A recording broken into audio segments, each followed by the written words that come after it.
and every plenary we've been trying to highlight both certain issues as well as certain geographical area, because South Asia itself is extremely diverse, and there are certain problems which might be universal, and yet it might also have its own local flavor specific to certain areas.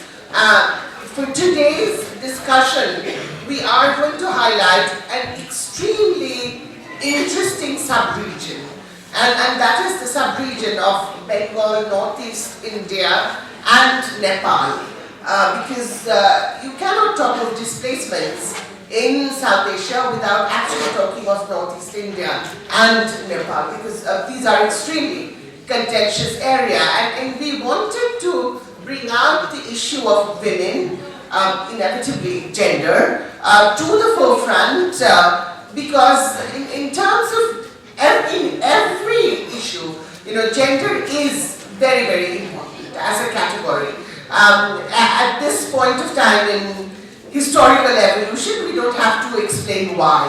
But in the context of Northeast India and Nepal, probably it is even more important as a category, because it is almost a definitive category in this sort of a conflict situation.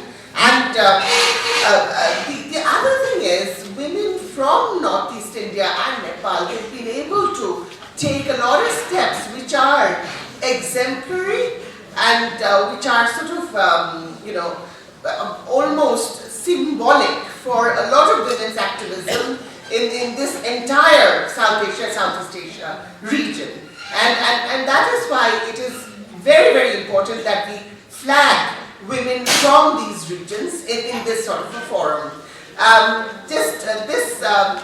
This morning, I was talking to my friends here, and we were sort of, going back with what we started talking about in the first, and that is the whole notion of collaboration. I was telling them, and we were just discussing how we all have grown old together through our activism. So any given women, I was just telling them, they were pulling my leg and saying, so what are you going to say? Because I'm the most verbose of the lot. So I said, well, I can talk about any one of you for half an hour without any problem. So these are very, very extraordinary women. They've done extraordinary thing in very mundane, ordinary manner without sweating it out or even telling people about it. So I will go straight to them, and I will begin with a comment that Vijaylakshmi made last night, which was a very interesting comment to me. She was looking at Khesheli and saying, when can we women become a tribe?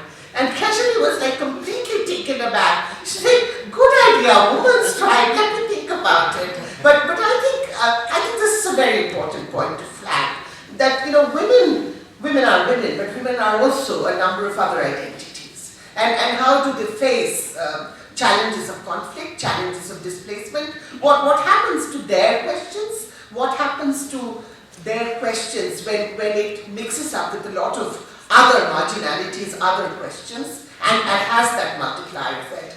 I will begin with my dear friend Rakhee Kalita, because I was telling Rakhee is a professor at Cotton College, one of the best known colleges in Guwahati, and right now she's also doing a project with a premier historian of our country, Tonika Sharkar, on conflict. And I told Rakhee has a very interesting lyrical, poetic style. So I said, Rakhee, we will begin with you. So over to you, Rakhee. And all of you have 10 minutes each. Thank you, Paula, for that very, very warm introduction, though I do not think I deserve half of it. Also, a second point that I would like to make is I hope I don't disappoint you with her high expectations of lyrical presentation.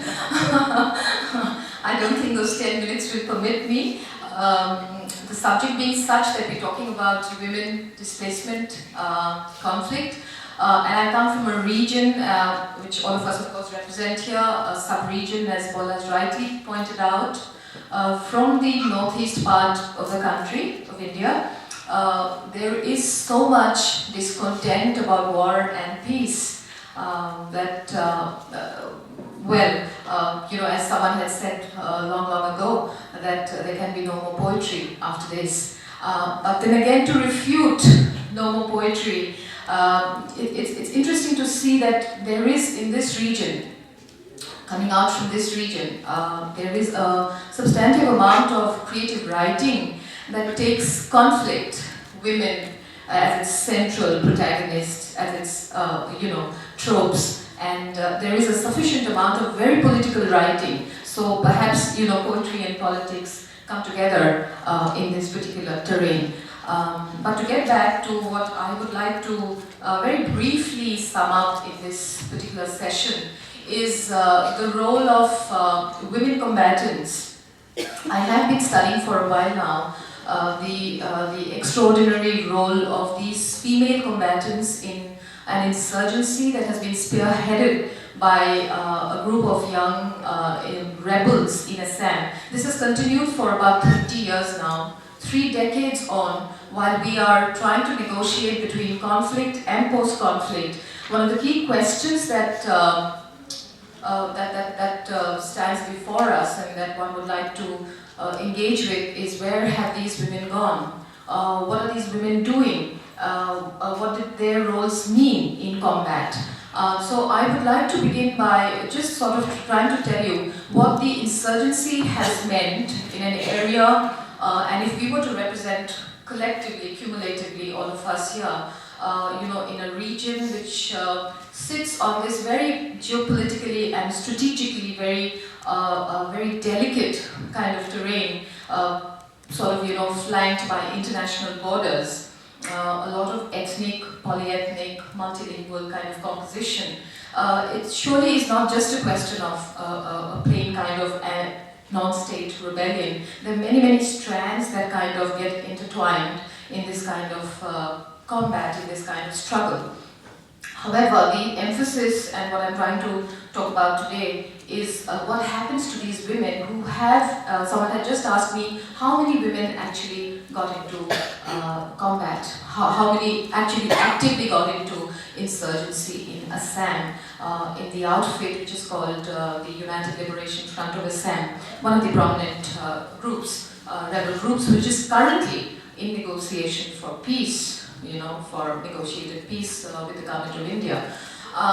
So during the decades of the 90s, which was the most important period for this insurgency, which has been in conflict for the last 30 years, during this period they were at their most offensive, they were most active. There were huge counter-insurgency moves by the government of India to quash them and to suppress them for their demands of sovereignty, autonomy, etc., etc. So it was during this period, in the counter-insurgency offensives, that there were huge movements to try and get the rebels down, during which time not only were there great numbers of elimination, disappearances, all right, and also very frequently there were cases of extreme victimization, with the prevalence of one of the darkest laws in the country during this period, which was called the Armed Forces Special Powers Act, which is still currently on after 50 years, been enforced in the states of Nagaland, in Manipur, in Assam. Those are the 3 states most severely hit by insurgency and militant activity. So these women who entered the fold were usually women who came from a rural, kind of semi-rural kind of orientation, mostly college dropouts, collegiates, who kind of identified with certain issues and certain ideologies of the outfit. But however, these women were inducted as regular members. What happened to these women after the peace talks began, which is about 5 to 6 years ago, was that these women slowly and gradually began disappearing, while many of the male members in the talks that sort of unfolded, many of the male cadres and prominent male cadres got inducted in various ways, got co-opted into the government. There were sometimes trade-offs because you had to buy them off. And many of them turned heroes overnight. the women gradually disappeared. They came in quietly and they just vanished and they became invisible. Now, my interviews with a host of these women, I have interviewed former combatants who are now disbanded, demobilized, and waiting to be reintegrated. But the problem with Assam, as it is typically in many other such insurgencies, is that the DDR program really never takes off. So while one is disarmed and maybe demobilized partially, one never gets really reintegrated. And the issues with such women have always been that these women are tossed around, they are pushed by the outfit when they say that, well, we are helpless, and the government which promises them rehabilitation often turns their back on them. In Assam, in the last 10 years or so, there's been a massive offensive, there's been rather a massive kind of struggle by these women to get together in what seems to be a two-pronged kind of attempt to tide over the situation. One, women trying to just hold themselves on and sustain their livelihoods after conflict. Two, women have tried to push themselves into roles of peace building and peacemaking. Now, when it comes to peace building and peacemaking, particularly because this is also a government-initiated kind of enterprise, the government of India, the state, and several civil society groups being part of this whole kind of move, the women are promised and are kind of, shown to be exemplary, they are shown to be important, and they have come up, as you will hear from some of my co-panelists here, they will be talking about their peace movements in Nagaland and also the exemplary behavior of women from Manipur. The peace builders in Assam have, in some form or the other, been sidelined, while there have been exemplary moves by one or two such women who have taken up cudgels on their own behalf and on behalf of civil society. What remains to be seen is how often these women get represented in post-conflict kind of government reconfiguration or representations. I think my friend from Nepal might be able to highlight on this, because the National Action Plan in Nepal, after the 6 years of conflict, has also demonstrated an equally disappointing kind of women's participation, or promises that were half kind of met. So given this situation, my third point that I would like to make is, where do these women go? And if peace doesn't work, if women as peacemakers or peace builders do not quite fill the gaps, or have not been able to always make a success story, what about justice? What about transitional justice, which is what bothers people in post-conflict societies very much? Yesterday we heard the story of Sri Lanka briefly in the plenary, and it provoked me to wonder what are the kind of lessons that we can learn in our own context. For instance, in Assam and in much of the Northeast, in many of the Northeast states, transitional justice is an idea that is hardly, that one is hardly familiar with. So what does one do with justice mechanisms? Do these people get justice? The widows, the half-widows, women whose husbands have disappeared, combatants who do not get mainstreamed, where do these women go?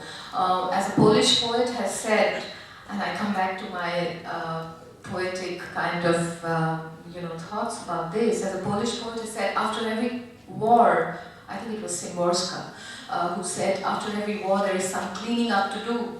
And one must clean up, one will be mired in ashes and in blood and in dust. And this kind of cleaning up is what I think the present day Northeast is really going through. Peace, of course, has its discontents, and the absence of war is not always peace. Thank you very much.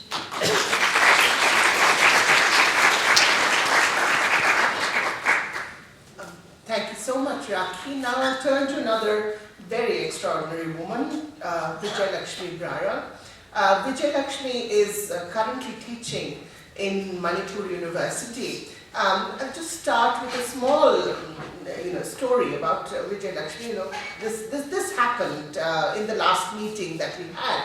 We were all talking about women's activism when news came that Vijaylakshmi's husband was shot at. So this is just to show the terrain that these women have been working with and the issues that they have had to deal with all their lives. So over to Vijaylakshmi. Well, that's a phase that it's gone through, and we are all very happy today. Happy in the sense relatively. What actually, Rakhee of course has given a wonderful, analysis of what is going to happen, and a big question mark on that. What my take on my paper is, today that I've been very disturbed with this whole notion of ethnicity, and as Paula already said, really I'm dreaming to have a tribe called women in Northeast India. And what I mean to say when I say that is that, see, Northeast India has been enmeshed in conflict for the last 60 years, if not before. I mean, if not before the sense of intertribal warfare before.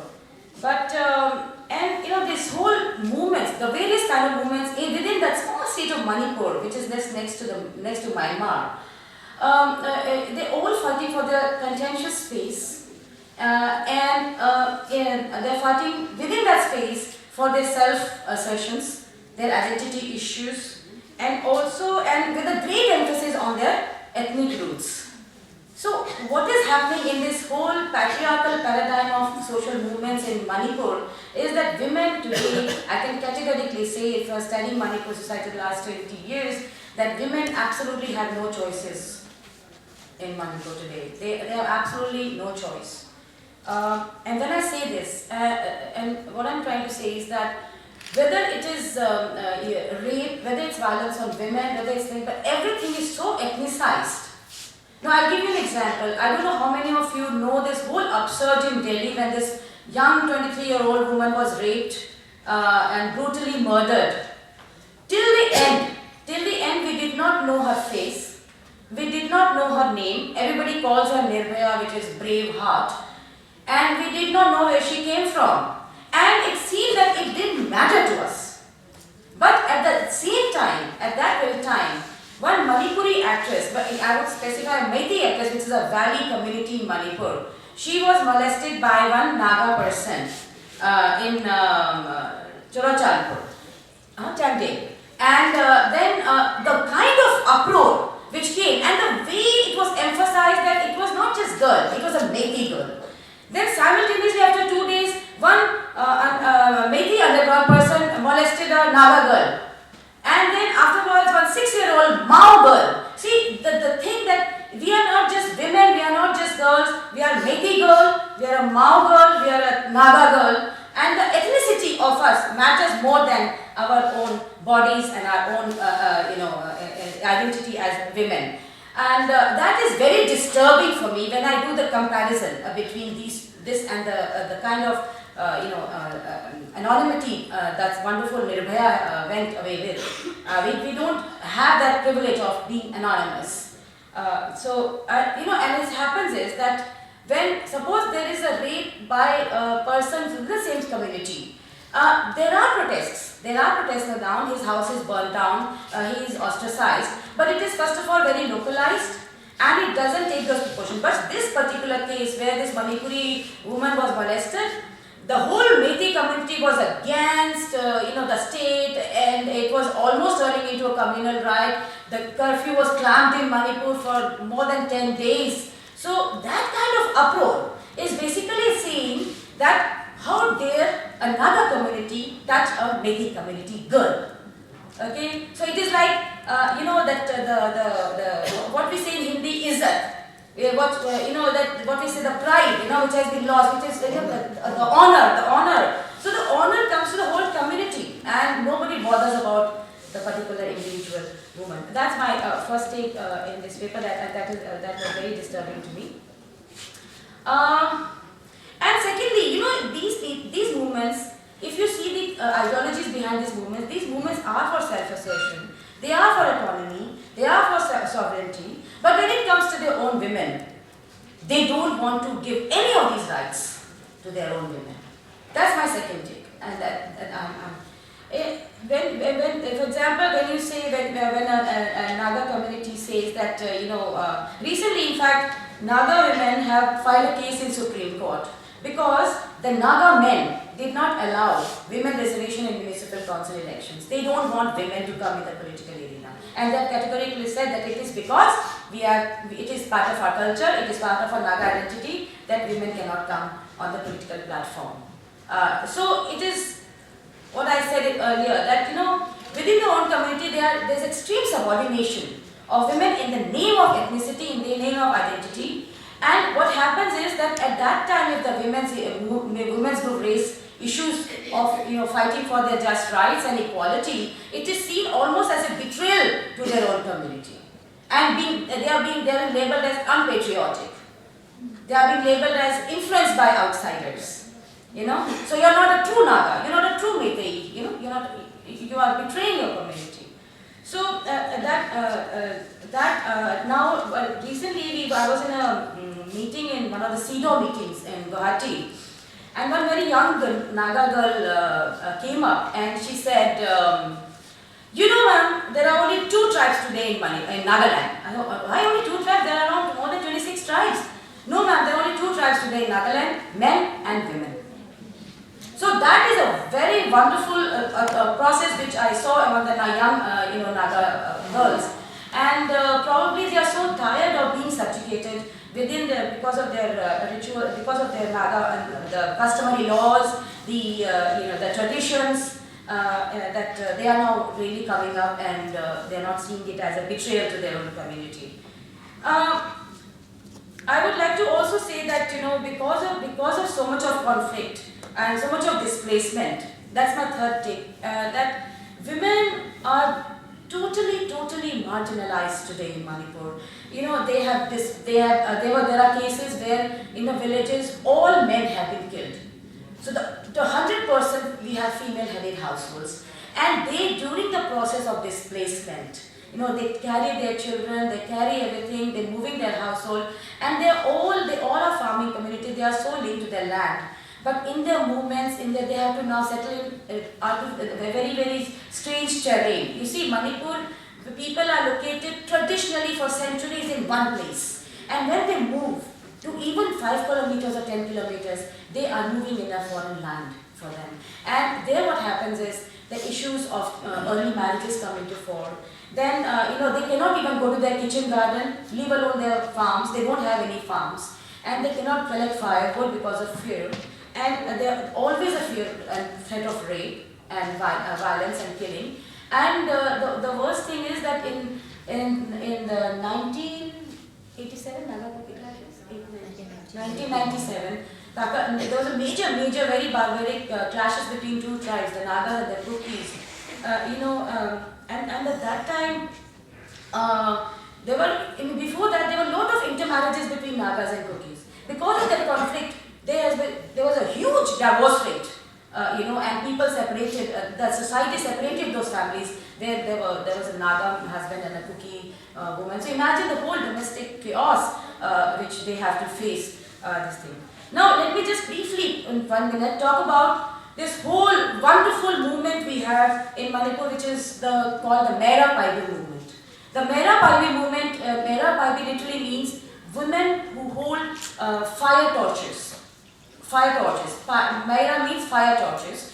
And these women are called the vigil groups in Manipur. Every locality has Mera Paibis, and at night they go with their fire torches, checking on drug addiction, checking on police army excesses, and everybody is very afraid of them. And so recently in the major brutal cases where one of the girl was killed by the army, she was called Manorma, and very brutally she was killed. And after that, these Mera Paibis, they completely disrobed themselves, used their body, and told the army to come rape us. We are all Manorma's mothers. So they are actually universal mothers of Manipur. So they are, and recently they have become a little bit organized. They were totally disorganized force, which was one of their strengths. But now they are turning into organizations. But what is happening is that, first of all, they were never taken into confidence during peace and negotiations. They are never brought into the table. They are ready to disrobe for you, but you are not taking them so seriously. and you think that they are only emotive mothers. You know, so they are always moved in the realm of the nurturing mother syndrome, without realizing that if they can dare to do that, they can come on the negotiating table then, and they, because of their personal losses, they know what to say and what to do in the peace negotiation. But neither the government nor the non-state forces have ever actually taken them so seriously. So that's a tragedy. And another appeal which I want to make, since we have my sisters all around, that really, you know, we have women's movement in each tribe and each community. We have Naga women's movement, Paite women's movement, Chothe women's movement. Now today we need a Northeast women's movement. And that's my plea, and that's how I end.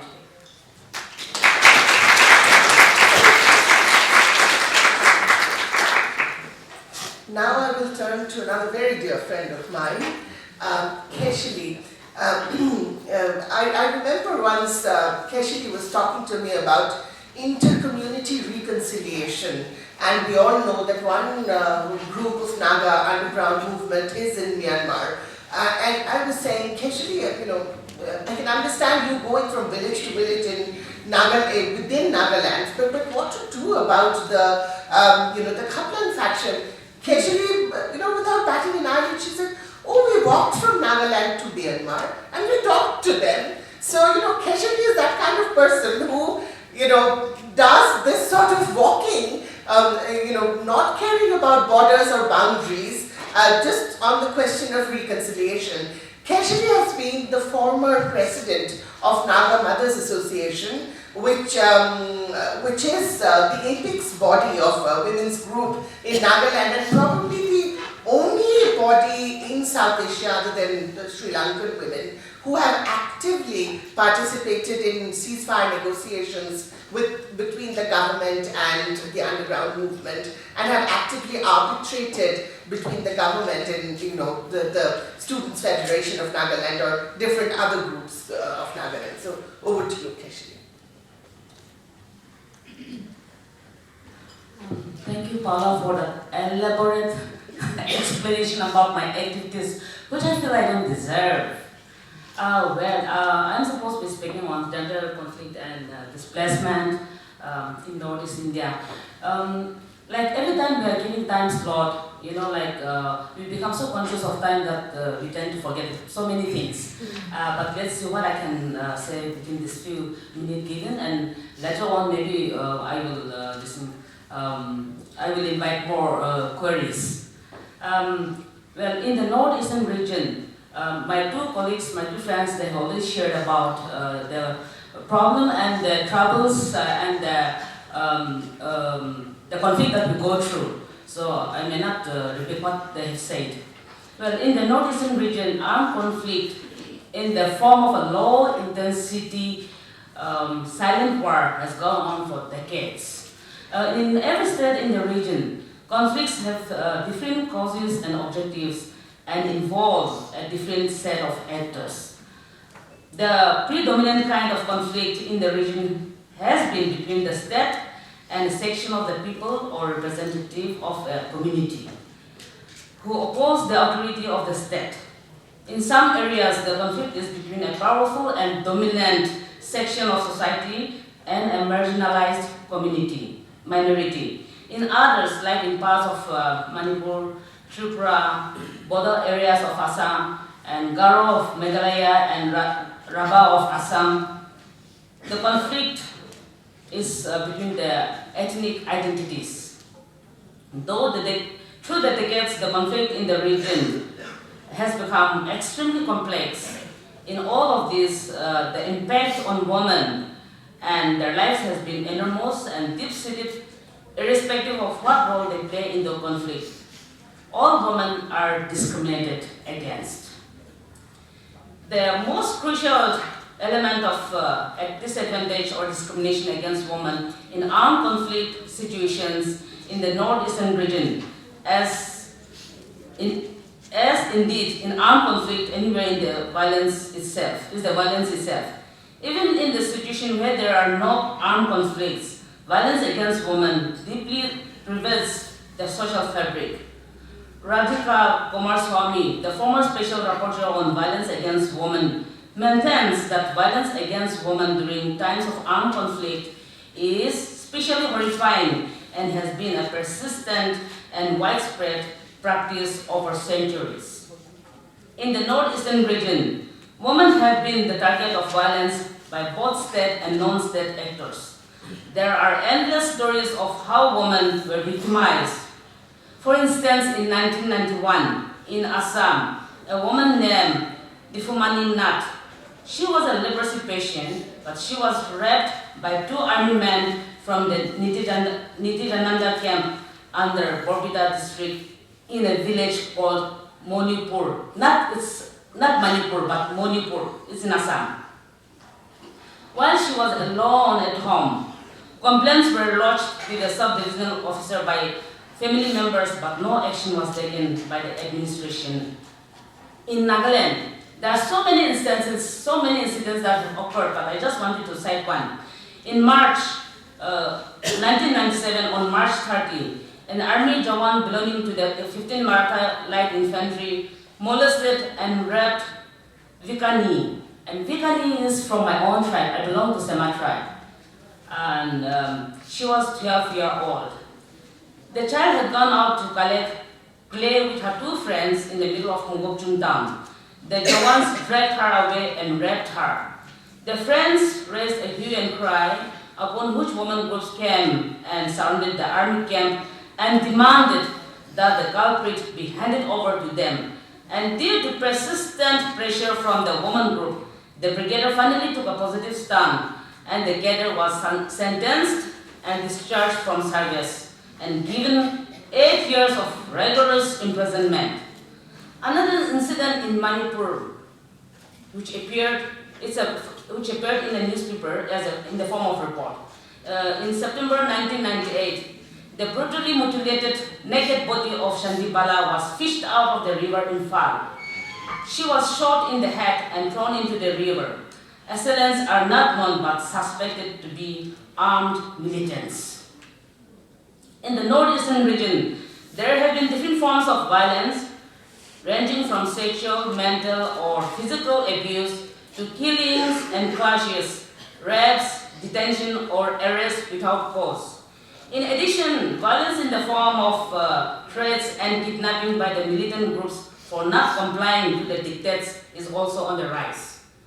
The region had also many times faced displacement. Studies on forced migration also show that women constitute almost 80% of refugees and internally displaced people. In situations of active conflict, women's vulnerabilities and risks to different forms of violence are multiplying, and every day is a struggle to balance their precious lives. It has also resulted in women migrating to urban centers. This is mostly common in the Bodo-dominant areas of Assam, unable to cope with and live in consistent fear of violence, and some migrated due to economic pressure. Male members of the families have been killed or disappeared, or the rice fields have been burned. In some areas, the displaced people are kept in relief camp due to ethnic strife. The women are left behind to look after children and shoulder increased economic burden as their men went to hiding or either they are killed. Education of the girl child is curtailed either for security reasons or due to the fact that schools of the nearby have been taken over to house the armed forces. I'm talking about the security forces. The loss of education is also the loss of a chance for a better life in the future, which also lead to obstruct women's participation in decision-making bodies. Further, due to displacement, the impact on women's health is also aggravated. There is no proper access to medical facilities and other health care. The increased vulnerability of women to HIV/AIDS in situation of conflict continues to be an area of serious concern. Thank you.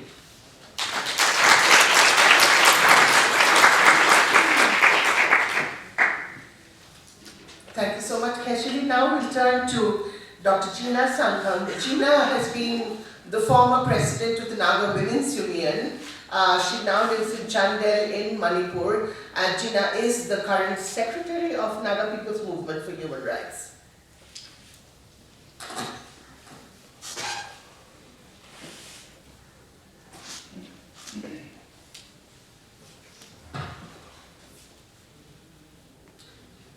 Thank you, Paula, for giving this opportunity. I'm getting nervous. Many things I would like to say, but the time is so short. Whatever maybe, I would like to take advantage of the time given to me and will share few things, sometimes out of my personal experience also. To start with, I would like to say that the whole northeast of today is burning. So all because of the Naga's aspiration towards self-determination.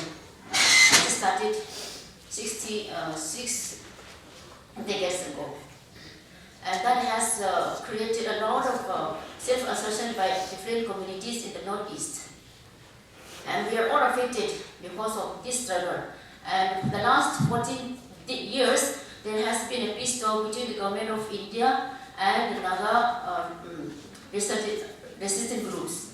But till now, there has been no substantive decision taken. And we are still waiting for that kind of peace we have been longing for. And when the ceasefire was declared between the two identities, there was a huge demonstration against that peace ceasefire in the state of Manipur, where I come from. The reason is that Manipur should not be included in ceasefire, whereas 70% of the land of Manipur belongs to the Nagas. And that is our reason. And we have been waiting for this kind of opportunity where we all should try to work together for peace for all of us. But when the people in the valley were against it, we were so saddened. And that sadness was more to our women folk, because it was we who have been really aspiring, working, and we very often we have been used as human shield. Whenever army comes to our village, and it is the women folk who would come forward to obstruct them. And because if any man goes against them, he or they will be shot dead on the spot. That was the fear all of us had. And all this because of the introduction of this Armed Forces Special Powers Act in 1958. And all this Armed Forces, this Powers Act was because of the Naga struggle. Because the government of Manipur, the government of India didn't want that kind of, recognition to the Nagas' assertion to the right. So that is how all of us are today affected with this, and almost every community in the northeast is having this kind of problem today. And until the government is very sincere, we will still be having this kind of conflict, and that is how we today, whether it is from the army or from any government side or whatever maybe, we still are living under that kind of threat. Secondly, because of this Armed Forces Special Powers Act, the army have full power. They can shoot anybody on suspicion of being an insurgent. That is one.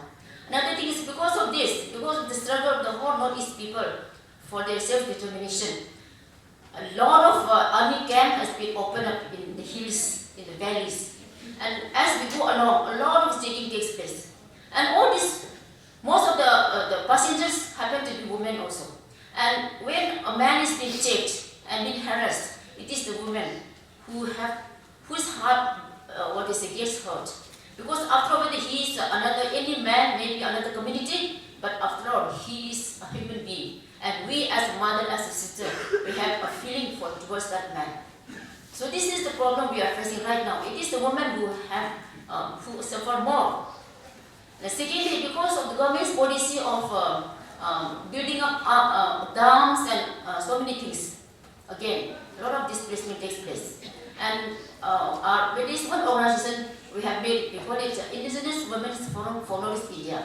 And this organization is taking up a program on empowering indigenous women in traditional customary institutions. and I'm one of the implementers. So we go around and we talk personally to people from different communities. Of course, this is not implemented in the valley, only in the hills, between the Nagas and also the Zombie group. So we found that this dam which was constructed years back, we call it Khuga Dam. It is just being constructed, nothing is being done, no power generation is also being undertaken. But the people were forced to change their place of inhabitants. So from the valley, who were living near the river had been forced to go up to the hills. And it took them a long time. And then in the process, who suffers is the women, the children. The children were not able to send them, they didn't have the access to education. So who suffer more is the women. And as they go up, there is no place for this one, cultivation. And as we said, women in the hills are more hardworking than our men folk, because it is they who are attached to the land, they cultivate the land, it is they who are, we can say that they are the bread earners to a very great extent. So these are the people who, it is the women because of the dam construction. Now not only that, in other places also. And now government again is proposing to construct more dams, which we are protesting, but still government is going ahead. So for all this, it is the women who suffers because of the conflict. Secondly, because the government's policy on dam construction and otherwise. And third, because as we said, because of this struggle, more army men has come in, and that is a big threat to the women folk because they can't go freely to the fields. That's one. I just would like to add a little more than that. And as my friends have already said, in our tradition, because we all belong to the tribes, we call ourselves tribes, and we are recognized as scheduled tribes. And as a tribe, our customary our customs doesn't permit us to be in the decision-making bodies. We have no voice. And because of that program we have been conducting, we found that many men were also saying that yes, women should also be in the decision-making bodies. Whereas there are also many men who are very much objecting and saying that after all, just a few years back, there was bigger in the national also. It is just a few years back only the women were given the chance to vote. Now you still have to struggle. That was the answer. Was it the advisor? I don't know. We were given, and it really saddens us in many cases. There are many men who also would like to really see that women are also given a fair space, but still that kind of space is still not yet been given to us, and this is how we will continue, and we would like to also ask all of you also to give us that kind of moral support. Third, I would like to add is that there are so many violence against women, as my two friends have already shared earlier. More than that, there are many, and I just like to add when she says that when my lady was being molested, there was huge cry from the valley people. Yes, before that, the last March last year, one Naga lady was being molested, not only molested, she was raped by just not ordinary people, but by the security people, police. Okay. Today, but then that time, no Nagas raised any question. We did not communalize. But when this girl Momoko they called, who is supposed to be a film actress, was molested. Actually, it was if we have to also see how far she was molested. I know I had gone to the place, I had asked the people who were on the spot how far she was molested. It was very clear, but still, we people take sides. But Nagas never took sides. We condemn on the spot, and then we are also against it. Then, following that, 24th December, one Naga lady was molested very badly by 3 men. And now, of course, it's been condemned by even both the valley and the hill, the Nagas and everybody. But when you see, the degree has to be quite different. And this is what it saddens us. And we, at least people who are here, at least we feel that women are women after all, whether we are Nagas, Bugis, or Maitais. I think we have to see it that manner. That's what all of us feel. And third, last part I want to share is that there are also, government has also instituted different policies and acts for women. Yeah. for women, but still we don't see any change in the women's status. Government just introduces a kind of act for women's protection, but hardly anybody knows about it. It's so difficult to be implemented because nobody knows about it in the village level. And so, if at all we want to change the status of women, I think having law is important. Second thing is everybody has to be aware of it. Then only I think, and then there has to another group that which should also see to it, monitoring group. I mean, this is just I'd like to share with everybody. Thank you very much. Sorry for all that.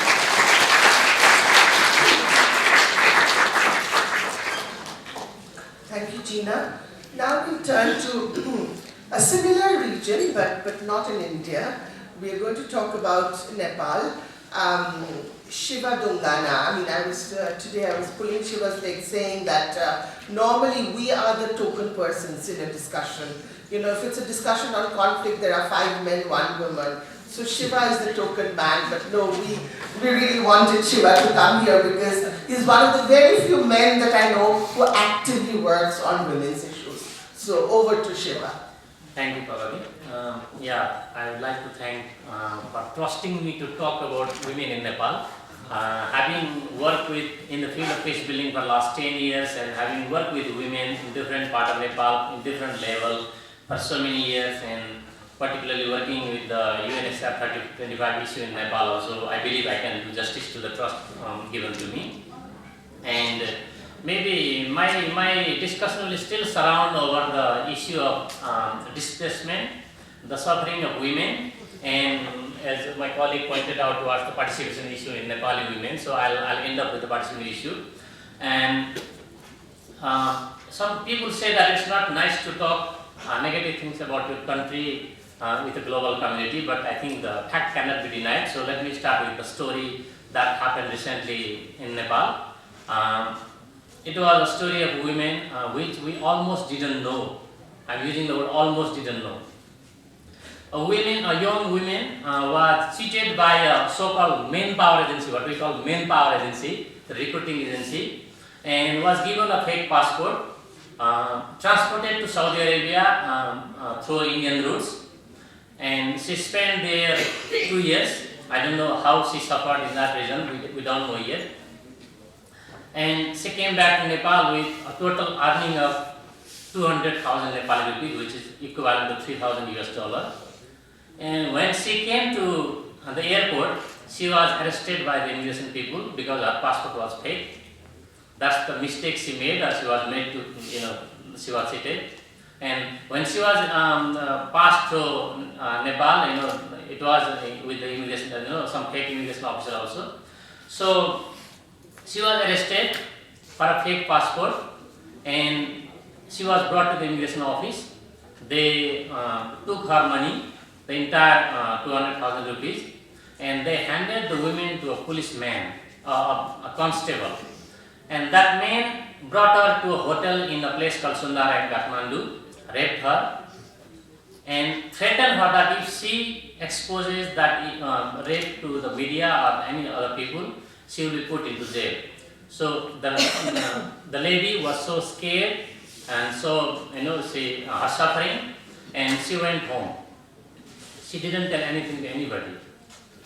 And had she not got pregnant out of that rape, the whole country wouldn't have known about her suffering and everything. And after a couple of months, her family realized that she's pregnant. And I call thanks to her brother that he dared to come out with this thing. And he came out to the media, he told that how she suffered.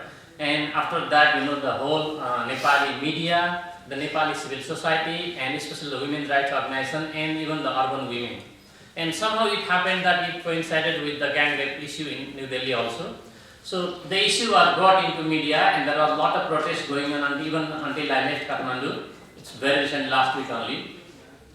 So this is one example of how women suffer, and they don't even tell the world that how they suffered. So this is just, I put an example. I'll go back to the kind of the displacement issue in Nepal.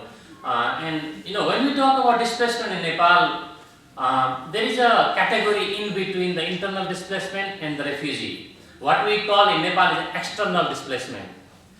Many of the people who know about the treaty between Nepal and India, the 1950 Treaty of Nepal and India, which doesn't consider Nepali as refugees in India. And we have almost 1700 kilometers of open border between Nepal and India, and you can cross to India from any point. So there is no proper checkpoint. So most of the people who displaced from Nepal, they just simply travel to India because they think that, at least it's a Nepali society, small society, they feel safe to go to India and work whatever they can do. So that's why if you look at the displacement data of Nepal, there are, people say that it's from 200,000 to 2.4 million. So the problem of data in Nepal is big when it comes to internal displacement. And of course, there are displacement of project displacement, which I will be talking in my presentation after the lunch. And also there are displacement due to blood, so I will not go into detail of that. And the conflict-induced displacement, which I will be linking with the women's issue later, are three in Nepali context. Like especially it started from 1996 with the Maoist movement, and as a result of the 10-year civil war in Nepal. And also there are what we call the ethnic movement in down south in Nepal and in eastern hills of Nepal. So these three conflicts have produced these like 200,000 to 2.4 million displacement in Nepal. And the research shows that out of the total displaced people, there are 75 to 80% are women and children.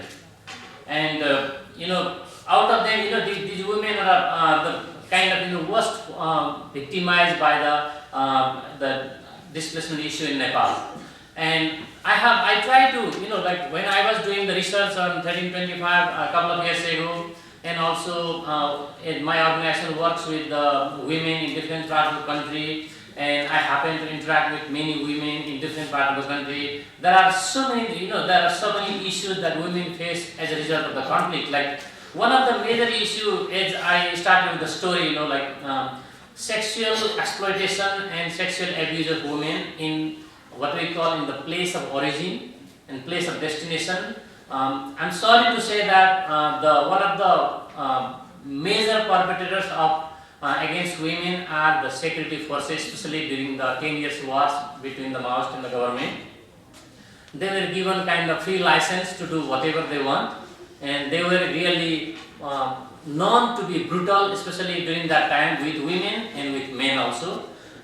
It was very good excuse that you say, okay, you are Maoist, so you can do whatever you can. You just tell them that, accuse them of being Maoist, and you are free to do anything with these people, be women or men.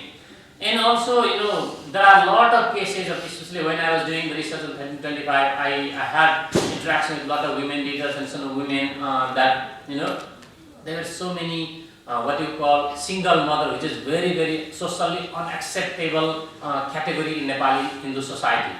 And there are a lot of single women because they were raped by military and the police, and they transferred to somewhere place. So you don't even know where are they now, and they have children now. And there is a term used for those children who do not have kind of known father. They call it batase. Batase is the word we call air in Nepal. In Nepal. So these children has to live that kind of stigma throughout their life. And also there are women victim of like women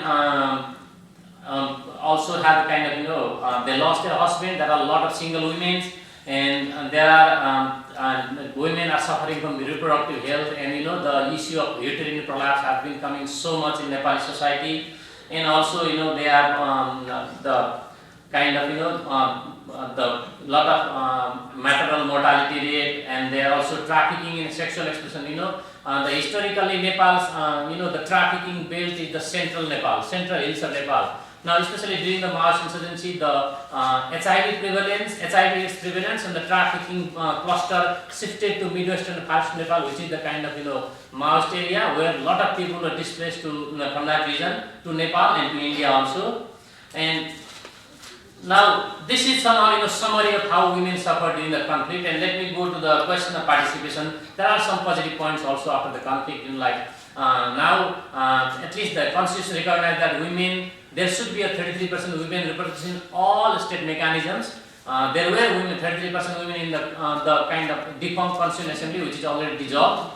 And there was also provision for the 33% women in the local peace committees in Nepal, and also but the problem is one of the Norwegian ambassadors once told that Nepal is very good in producing documents, but they are really poor in implementing those documents. Now, as Ms. Rakhee earlier pointed out, we are the first in producing a national plan of action on UNSCR 1325 in Nepal, first in South Asia, and I think third in the entire Asia.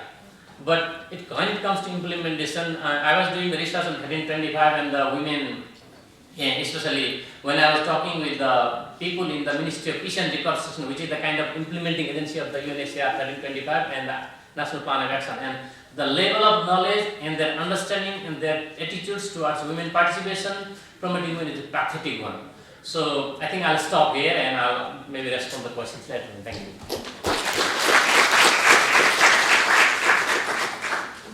Inevitably, whenever we talk about women's issues within conflict, what comes through is a narrative of victimization, a narrative of rape, of what happens, And as Gina says, it saddens us, yet being a woman should be euphoric, not saddening.